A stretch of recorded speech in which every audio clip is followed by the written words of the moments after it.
Halo Iksa viewer, balik lagi di Iksa Nesta. Bagaimana kabar kalian guys? Mudah-mudahan tetap sehat ya. Oh ya, kali ini Iksa mau ngerangkum film bergenre drama komedi fantasi romance. Film ini berjudul The Mermaid yang rilis tahun 2016. Berjudul asli Mei Ren Yu, diproduksi negara Cina. Film ini bercerita tentang proyek perkebunan swan yang melibatkan reklamasi laut yang mengancam ekosistem, spesies putri duyung yang bergantung pada laut. Shan dikirim oleh Ratu Duyung untuk menghentikan Liu Shan selaku pemilik proyek yang membuat mereka saling jatuh cinta. Liu Shan pun akan menghentikan proyek itu, tapi malah putri duyung lainnya kena buru oleh organisasi terlarang. Bagaimana keseruan Liu Shan menyelamatkan Shan? Yuk kita simak ceritanya. Sebelum gaspol kerangkuman ceritanya, Iksa mau meminta kalian buat subscribe channel ini dan like videonya ya guys, dan tentu saja boleh di share. Ayo rame-rame kita bangun channel ini supaya memberi manfaat dan hiburan kepada banyak orang. Setuju kan guys? Ingat, ini spoiler, jadi yang nggak suka di skip aja.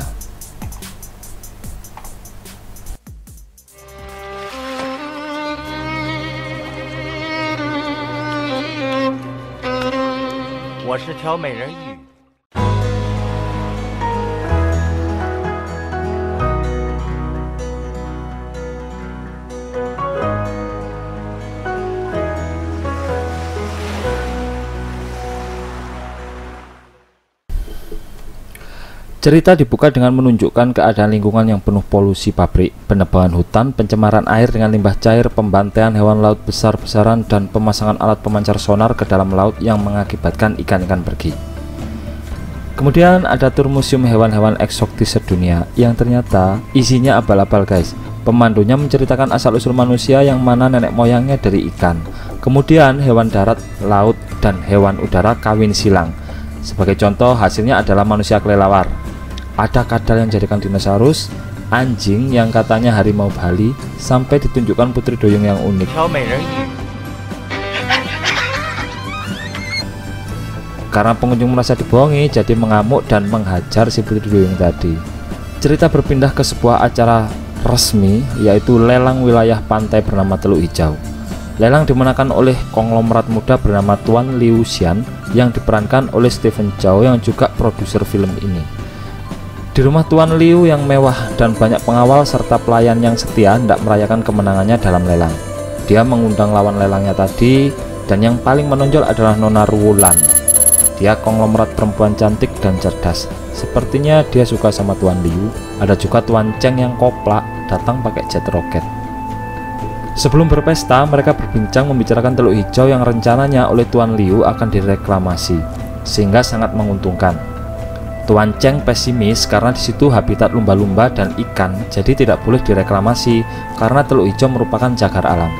Tapi setelah Tuan Liu menunjukkan surat izin reklamasinya, Tuan Cheng percaya dan mulai kecewa. Berarti lumba-lumba dan spesies lainnya telah pindah. Tuan Rich dan Nona Ruo tertarik untuk bekerja sama, tapi Tuan Liu belum memutuskan. Tuan Liu ini di mata Nona Ruo adalah playboy sehingga dimanfaatkan banyak wanita. Buktinya setelah wanita-wanita itu tahu Nona Ruo melemparkan jam seharga $8 juta ke kolam, para wanita yang mengerumuni Tuan Liu mencarinya hingga menjebur kolam. Akhirnya Nona Ruo berhasil membujuk Tuan Liu untuk kerjasama membangun properti dengan bagi hasil 50% untuk Tuan Liu dan 45% untuk Nona Ruo. Ketika Tuan Liu Shan mau bersama Nona Ruo di depan umum, tiba-tiba datang seorang cewek berpakaian duyung. Dia menyapa Tuan Liu. Cewek itu langsung diajar pengawal Tuan Liu karena tidak masuk dalam daftar penari atau tamu undangan. Cewek itu bersama Shan. Dia bilang dia sangat ngefans sama Tuan Liu yang tampan. Sebelum diusir para pengawal, dia sempat memberikan nomor HP-nya ke Tuan Liu dan berharap Tuan Liu mau menelponnya. Shan pulang dengan skateboard. Dia mampir ke penjual ayam bakar langganannya untuk makan dan membeli obat luka. Sesampainya di rumah yang berada di tebing penggal Gunung Gerinda, Teluk Hijau yang merupakan wilayah yang telah dibeli oleh Tuan Liu melalui lelang, dia masuk ke ruang bawah tanah yang terhubung menuju bangkai kapal besar di mana para duyung bersembunyi akibat alat pemancar sonar yang telah membuat koloni mereka terluka dan sebagian mati.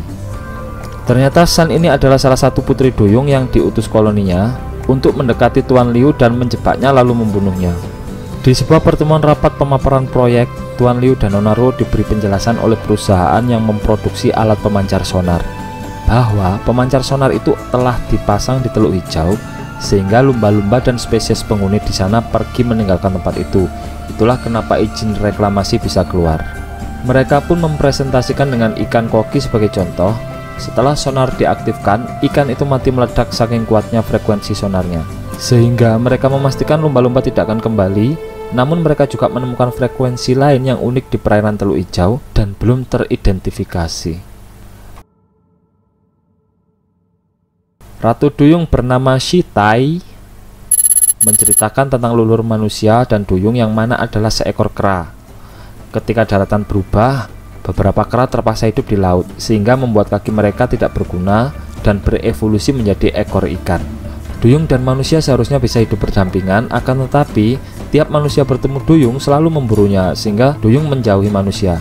Manusia memang jahat di mata para duyung. Untuk itulah mereka ingin menghabisi Liu Xian karena telah memasang alat pemancar sonar dan merusak lingkungan Teluk Hijau. Si manusia gurita pun menjelaskan kalau dia telah melatih San berjalan dan menari seperti manusia agar bisa bergabung dan memancing Tuan Liu yang hidung belang. Manusia gurita ini ternyata menyukai San. Dia kemudian modus melatih San berciuman agar bisa melakukannya saat merayu Tuan Liu yang playboy. Saat Tuan Liu merayu Nona Ruo dan dia menyamakan dirinya dengan Nona Ruo menyangkal bahwa mereka tidaklah sama. Karena Liu berasal dari kalangan orang miskin dan Ruo memang berasal dari keturunan orang kaya. Dan Nona Ruo juga mengatakan kalau Tuan Liu itu orang rendah karena masih mau dengan pelacur murahan. Tuan Liu pun kecewa dengan kata-kata Nona Ruo sehingga dia langsung menghubungi San di depan Nona Ruo. San menerima telepon dari Tuan Liu dan akan menjemputnya. Para duyung dan manusia gurita sangat senang. Mereka pun bersiap-siap untuk menyambut Tuan Liu dan menghabisinya. Tapi sayangnya yang datang menjemput adalah anak buah Tuan Liu. Manusia gurita pun menyusulkan tas San yang berisi perlengkapan untuk membunuh Tuan Liu. San telah berada di tempat Tuan Liu. Dia mencampur racun dalam salah satu gelas berisi air putih. Setelah itu dia diperiksa dengan metal detektor demi keamanan Tuan Liu. Dia hampir ketahuan dan disuruh membuka sepatunya karena ada paku yang menancap.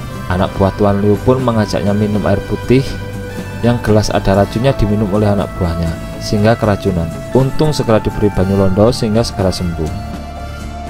San akhirnya bertemu Tuan Liu. Ketika Tuan Liu sedang sendirian, San mencoba membunuhnya tapi selalu gagal. Dan San selalu sial karena senjatanya selalu mengenai dirinya sendiri. Bahkan San terkena racun dari senjatanya sendiri. Dia pun berhasil minum banyu londo sehingga bisa sadar. Akhirnya Tuan Liu mengetahui keberadaan San setelah dia secara tak sengaja memukulnya dengan tongkat golf. Liu pun memberi dia uang tapi San menolak meski terus ditambah jumlahnya. Tuan Liu pun menyuruh anak buahnya untuk mengusirnya. Tuan Liu pergi meninggalkan San tapi tiba-tiba kembali menghampiri San dan berpura-pura baik dan merayu San. Ternyata dia hanya ingin membuat Ruo yang datang ke situ menjadi cemburu. Ternyata benar Ruo cemburu dan saking cemburunya dia menampar asisten rumah tangganya dan memarahi anak buahnya yang lain. San yang lugu pun diajak keluar dengan mobil Tuan Liu. Di sana dia diberi uang lebih banyak dan menyuruhnya pergi tapi tetap menolak uang itu. Ketika melewati tempat kerja San, dia mengajak Tuan Liu mampir untuk makan ayam panggang kesukaannya. Awalnya Tuan Liu menolak karena San memaksa akhirnya mau juga. Saking enaknya Tuan Liu sampai menangis dan dia ingat ayahnya dan ingat masa kecilnya yang miskin. San pun mengusap air matanya dengan tisu. Setelah makan, Tuan Liu memberi San cek dengan nilai jauh lebih besar, yaitu $1 juta. Kemudian berjalan meninggalkan San, tapi San membakar cek itu di tungku. Tuan Liu melihatnya dan menghampiri kembali San karena penasaran. Wanita seperti apa dia dan apa maunya karena dia diberi uang berapapun tetap menolak. San pun menyanyikan lagu kesukaan Tuan Liu yang kemudian membuat Tuan Liu luluh dan mereka pun menyanyi bersama sampai kumis palsu Tuan Liu terlepas.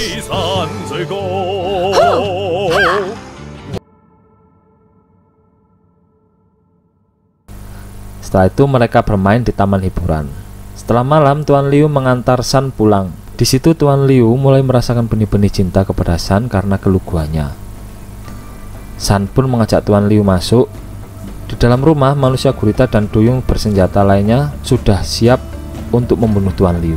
Ketika San hendak membuka pintu, dia bertanya kepada Tuan Liu jika umurnya tinggal 1 menit apa yang bakal dia lakukan.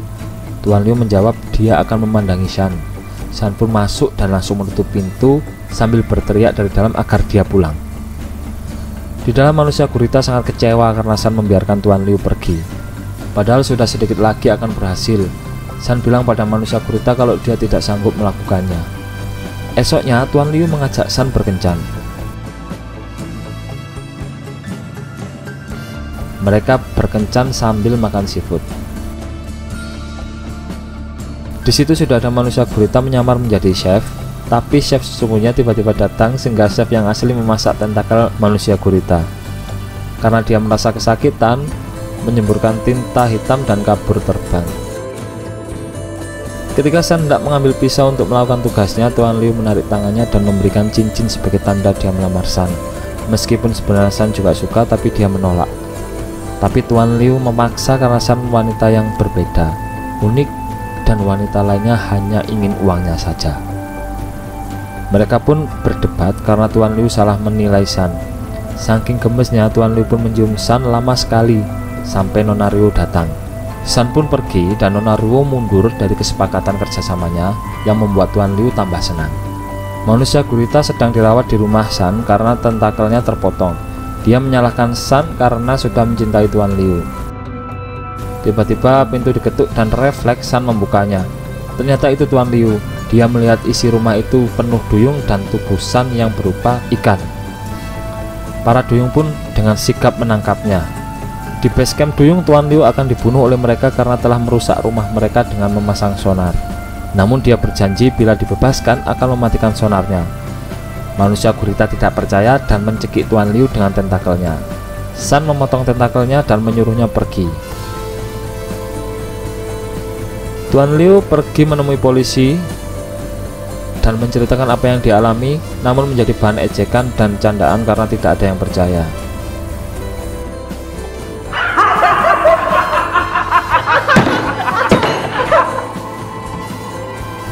Di rumahnya dia cerita kepada anak buahnya tapi juga tidak percaya.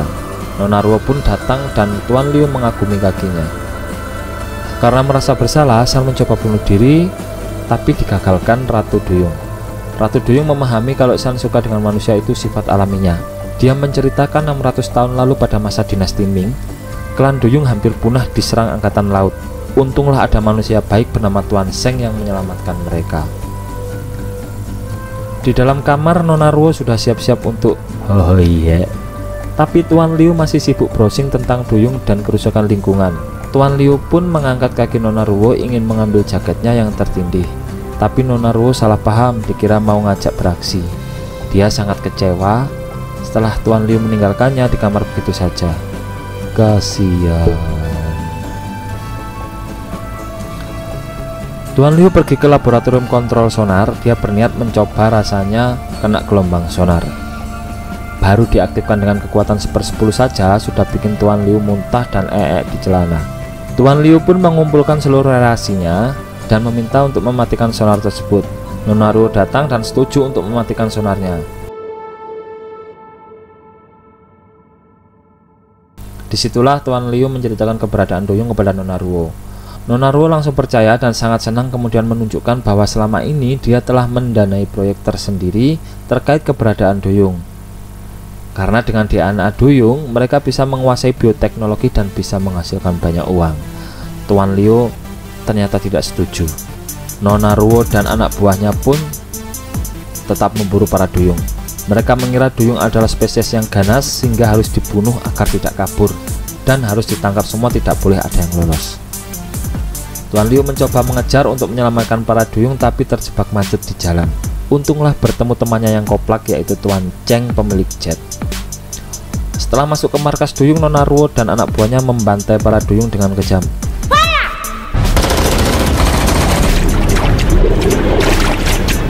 Termasuk San juga tak luput dari kejaran. Untunglah manusia gurita menolongnya tapi kemudian tertangkap lagi. Sampai kemudian Ratu Duyung muncul dan melumpuhkan semua tentara Nona Ruo dengan kekuatan air. Ketika Ratu Duyung ditembak, dia berhasil lolos ke laut lepas dan memberitahu yang lain bahwa sonar telah mati. para duyung pun kabur semua. Tapi Sun terkena panah ikan yang terhubung dengan tali pelampung. Dia dikejar dan ditembak oleh Nonaruo dari helikopter sehingga dia terpental ke dermaga.